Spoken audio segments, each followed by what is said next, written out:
தங்கம் நம்மிடம் தங்குவதற்கும் நிறைய சேருவதற்கும் தேவையான பொருட்கள் என்னன்னு பாத்தீங்கன்னா பச்சை கற்பூரம். பச்சை கற்பூரம் ரொம்ப விசேஷமானது.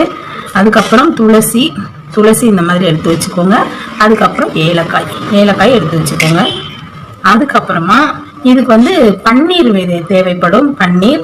அதுக்கப்புறமா ஒரு குண்டுமணி நகை வேணும். ஒரு குழந்தையோட கம்மல் அல்லது ஒரு சின்ன ஒரு குண்டுமணின்னு சொல்லுவாங்க இல்லையா, அல்லது ஒரு மூக்குத்தி, இந்த மோதிரம், இந்த மாதிரி எதுவா இருந்தாலும் சரி. ஆனா தங்கம் இதற்கு வேண்டும் கண்டிப்பாக.